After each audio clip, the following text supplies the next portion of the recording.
Hi, Daniel from Daniel Thornton English here, and today I want to do a little bit of an IELTS deep dives into the relationship between a person's language level and how they perceive their language level to be, because those two things are not always the same. The way in which we think of something might not actually be the way it is, and I'll talk a little bit about a few aspects of how this is difficult, but essentially I want to bring up this idea at the beginning that there are three main kinds of personalities that exist in the world. There are people who believe they are better than they are. There are people whose belief matches where they are at that moment in time. And there are people whose belief that they are not as strong as where they actually are. And this relates to language learning, in particular to taking a test like IELTS. And it is of vital importance in a way, because if you know where you are as a test taker, then you're more likely to have a realistic sense of how you will perform on the exam day.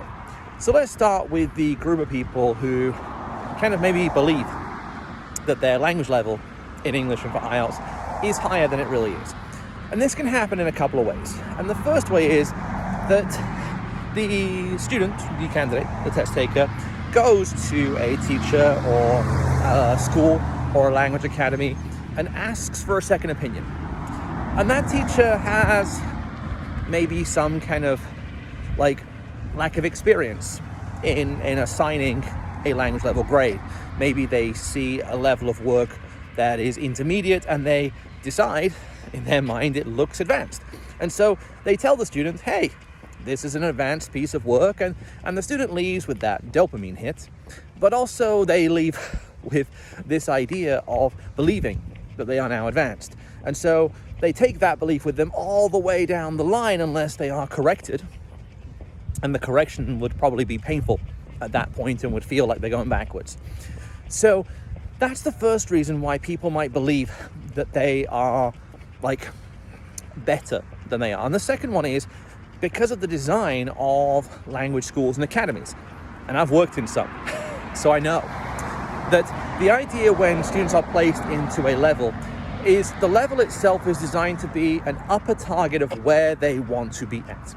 So if I was creating a language academy course and I was placing a student in an A2 group or pre-intermediate, I would place an A1 current level student in that group with the goal or the idea that they will get to A2. That by the end of the course, however many weeks or months that course is, that student will be on or near A2 proficiency.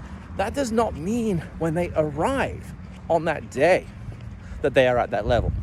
So I can understand how if you're a student and you sign up for an academy and they say, hey, you're going to go in the A2 class, you now have a label or an attachment to that idea of, oh, well, I'm already there. I've already arrived at my destination. No. The goal of a course of educational studies should be to tell you where you're going to go and to help guide you towards that point.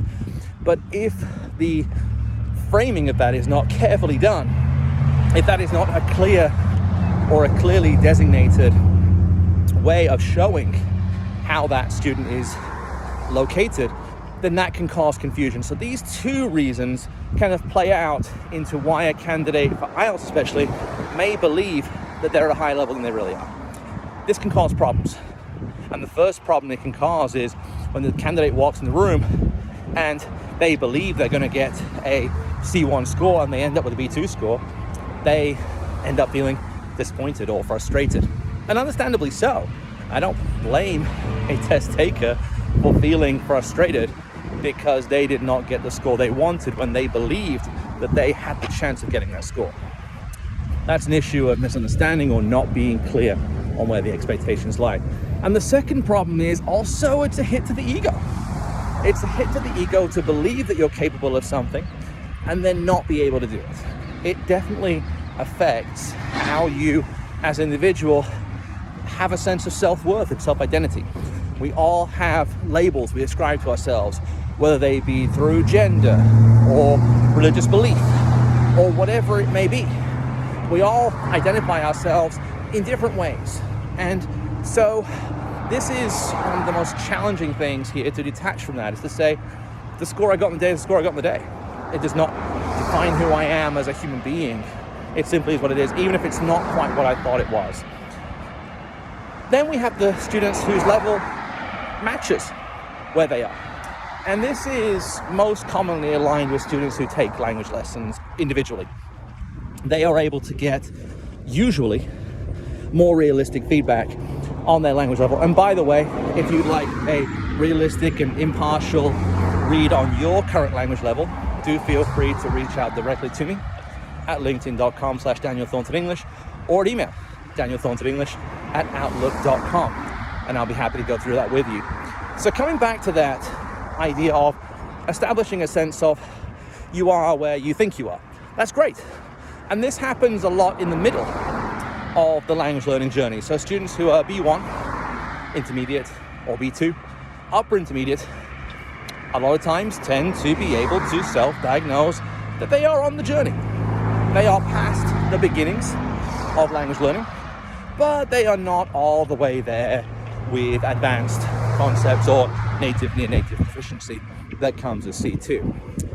And that's good because it means they walk in the room and typically they should be able to understand that, hey, right now I'm a 5.5 and my teacher, who has been working with me closely, has identified that in my preparation phase I was getting a 5.5 and I walked in the room and I got a 5.5.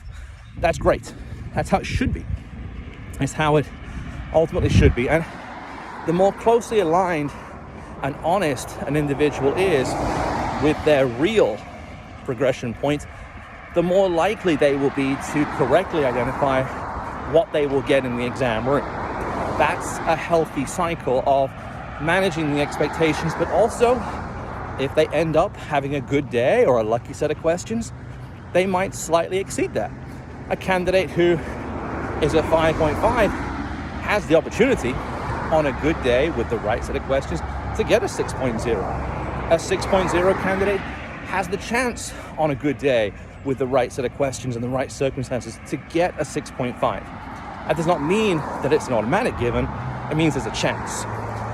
And then we come to the final group, and these are maybe some of the more vulnerable language learners because they have a lower sense of belief about what they can do than they're really capable of. And these students might be, for example, introverted, or they might be quite shy, or have anxiety or worries. They may just be not as high in self-confidence as others.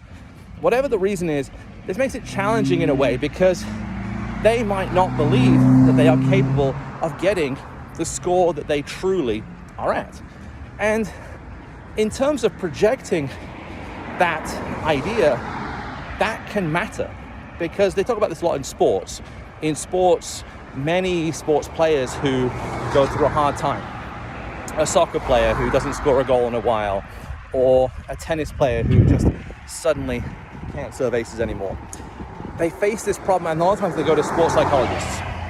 And these sports psychologists typically recommend something called visualization. And visualization is where the individual is basically able to visualize being successful, to visualize hitting that winning shot, scoring that touchdown, making that putt, whatever it may be.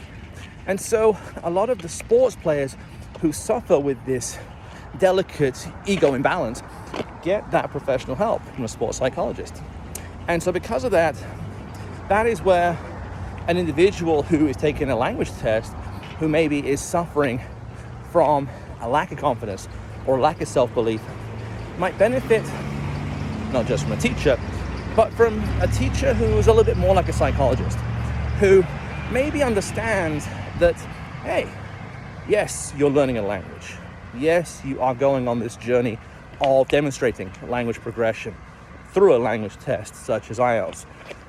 But also, that process is a highly emotional investment. It's a highly mentally charged investment of time, of effort, of money, of course. And so for these candidates who maybe don't have that self-belief yet, what they tend to need is something different. And I'm happy to go through with you individually and discuss that with you.